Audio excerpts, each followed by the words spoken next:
বিগত ভিডিওগুলোতে আমি ডোপ টেস্ট রিলেটেড অনেক ভিডিও করেছি।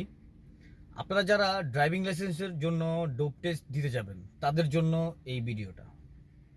একটা কথা বলতে গেলে কি, ডোপ টেস্টে পজিটিভ আসে যারা মাদক সেবন না করেন, তাদেরও কিন্তু পজিটিভ আসে।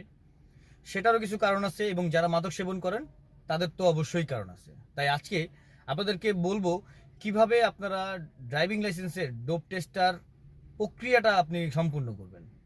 তাই সম্পূর্ণ ভিডিও দেখবেন এবং আপনি এখান থেকে কোনো না কোনো ইনফরমেশন আপনার কাজে লাগবে অবশ্যই। আর যদি চ্যানেলটা ভালো লেগে থাকে অবশ্যই সাবস্ক্রাইব করে রাখবেন। ডোপ টেস্ট দেওয়ার আগে যে প্রক্রিয়াগুলো শুরু করে সেটাকে একটু বলে দিই। সেটা হচ্ছে, ড্রাইভিং লাইসেন্স যখন অ্যাপ্লিকেশন করেন তার ঠিক 15 থেকে 20 দিন পরে আপনাকে ডোপ টেস্টের জন্য মেডিকেল করতে হবে। মেডিকেলে যখন আপনি মেডিকেল করবেন, এই 15 দিনের মধ্যে আপনি যদি কোনো প্রকার মাদক সেবন করে থাকেন তাহলে আপনি এই 15 দিন আপনি কোনো প্রকার মাদক সেবন করবেন না। এবং এই 15 দিন আপনি আপনার নিয়মিত যেই খাবারের রুলসটা, সেই রুলসটা আপনি একটু পরিবর্তন করবেন। পরিবর্তন বলতে কি বুঝালাম, সেটা হচ্ছে পানির পরিমাণটা বেশি খাবেন, পানি জাতীয় খাবার বেশি খাবেন এবং পরিমাণ মতো ঘুমাবেন। আপনি যদি পরিমাণ মতো খাবার খান এবং পরিমাণ মতো পানি পান করেন, আপনার যে ডোপ টেস্টের যে রেজাল্টটা 100% নেগেটিভ আসবে। কারণ ডোপ টেস্টে ইউরিনের টেস্ট করা হয়। তো ইউরিনের মধ্যে আমাদের বডির মধ্যে যেই পরিমাণের ভাইরাস থাকে, বিভিন্ন ধরনের ভাইরাস থাকতে পারে, সেই ভাইরাসগুলো ইউরিনের সাথে বের হয়ে যায়। যখন ডোপ টেস্ট দিতে যাবেন তখন দেখা যায় যে আপনি কোনো প্রকার নেশাপানি করেন না, কিন্তু আপনার ডোপ টেস্টে পজিটিভ আসছে। সেটার একমাত্র কারণটা হচ্ছে আপনার ইউরিনে ভাইরাস আছে। তো এই ভাইরাস গুলা আপনি যখন মরবে বা বের হবে পানির কারণে, পানি যত বেশি খাবেন তত আপনার বডি থেকে ভাইরাসগুলো চলে যাবে এবং আপনি যখন ডোপ টেস্ট দিয়ে যাবেন তখন আপনি ডোপ টেস্টে আপনার নেগেটিভ রেজাল্ট আসবে এবং আপনি ডোপ টেস্টে পাস করবেন।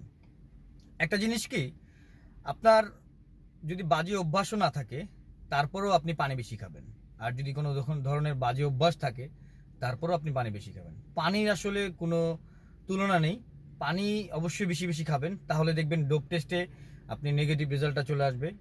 ধরেন আপনি ডোপ টেস্টের জন্য আজকে ডোপ টেস্টের জন্য মেডিকেলে যাবেন। আপনি প্রচুর পরিমাণে ডাব, প্রচুর পরিমাণে পানি খেলেন বা পানি খেলেন অনেক বেশি।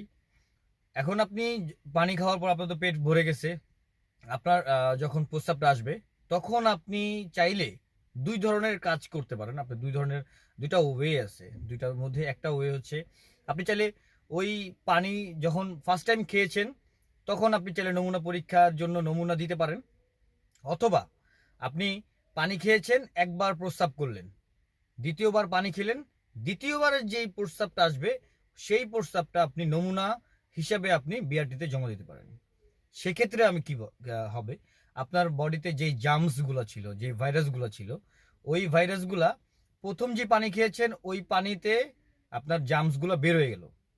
দ্বিতীয়বার যেই পানি খেলেন, পেট ভরে পানি খাবেন, দ্বিতীয়বার যেই আপনার পানি খাওয়ার পর যেই প্রস্রাবটা আসলো সেই প্রস্রাবে কিন্তু আপনার জার্মসের পরিমাণ বা ভাইরাসের পরিমাণ কম থাকবে।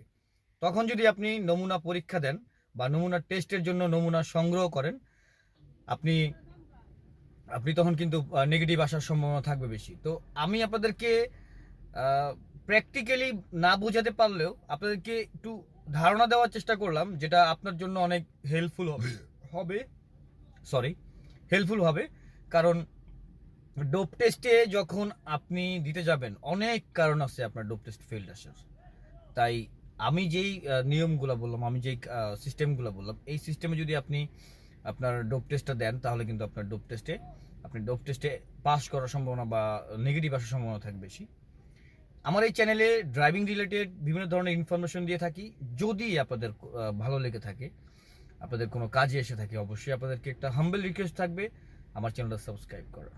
এবং আপনারা সাপোর্ট ছাড়া আসলে কোনো কিছুই করা সম্ভব না। আপনাদের সাপোর্ট পেলে একটা ভিডিও ক্রিয়েট করতে আসলে অনেক ভালো লাগে।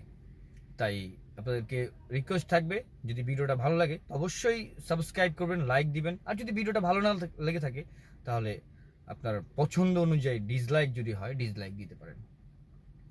ভালো থাকবেন সবাই, সুস্থ থাকবেন। আল্লাহ হাফেজ। দেখা হবে অন্য কোনো এক টপিকে, অন্য কোনো ভিডিও নিয়ে।